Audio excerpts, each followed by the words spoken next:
Bip, bip, bip, bip, bip, bip, bip, bip. Alright, hey everyone, welcome back. In this video, I'm going to show you what it's like to work with Cloud Code on a real software engineering task. Rather than asking it simple questions, we're going to use it as an engineering agent that understands the code base, plans changes, and implements features. In this session, I've already been working with Cloud Code through several prompts, and now we're at the final task. The goal is to create a reusable UI component library that will serve as the design system for our application. I'm going to give Cloud Code the following instruction, which I already did. I already did create a UI library called Zulbax UI. It will be the design system for our application. This isn't just about generating a few components. A proper design system should establish consistency across the entire application. Ideally, I expect Cloud Code to think through things like project structure, component architecture, design tokens, color palettes, typography, spacing system, icons, themes, accessibility, documentation, reusable Angular components. As Cloud Code starts working, notice that it's not simply writing code line by line. It's first understanding the existing repository, determining where the new library belongs, and then making coordinated changes across multiple files.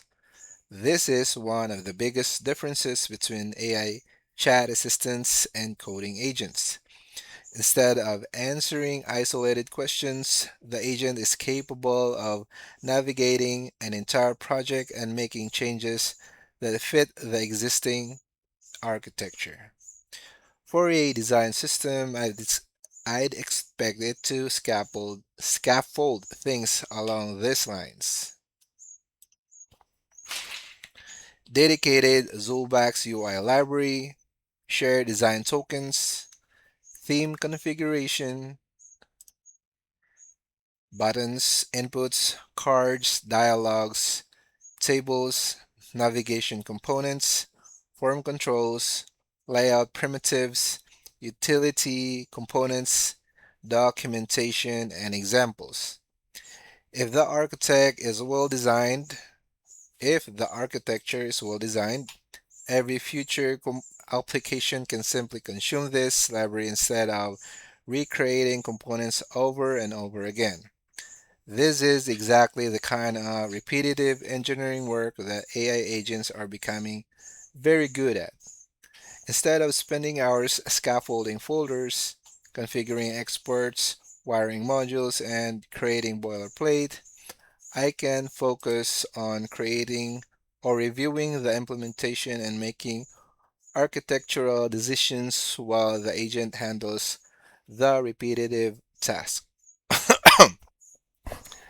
As the changes are generated, I'm paying attention to a few things. Is the architecture clean? Are the components reusable? Does it follow Angular best practices? Is the naming consistent? Is accessibility considered? And can this scale as more components are added? These are the kinds of reviews that still benefits from human judgment. The AI accelerates implementation, but engineering decisions such as defining APIs, maintaining consistency, and ensuring long-term maintainability still require oversight. And that's really the workflow I see becoming standard for software development. Developers won't spend less time thinking, they'll spend less time typing. Well define the architecture, review implementations, and let AI handle much of the repetitive coding. That's the end of this Cloud Code session. If you enjoy this walkthrough and want to see more real-world examples of AI-assisted software engineering using Angular, .NET, AWS, GitHub Copilot, Cloud Code, and MCP servers. Be sure to like the video and subscribe to the channel. Thanks for watching, and I'll see you on the next one. Okay, and by the way, PS, we learned something today. This is Verdasio. Uh,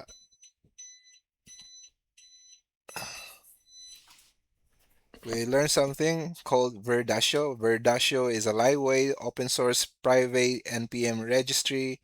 It allows your organization to host, cache, and manage JavaScript, JavaScript, TypeScript packages without relying entirely on the public NPM registry. Think of it as a private package repository for NPM packages. Why use Verdasio? If you're building a design system like Zulbox UI, Verdasio is a common choice for publishing and sharing that library internally. Instead of publishing to the public NPM registry, you publish your company's to your company's Verdasio server. Okay, so that's it for now, guys. Verdasio, you can publish like this, Verdasio, like this, Verdasio. All right, I think that's it for now. Thanks. Bye bye. I think this is going to take a lot of time, and oh look, 10,000. Yeah, we'll have to create a get ignore for this one. We will not add it to our lib get repo. Right, cool. Thanks. Bye bye.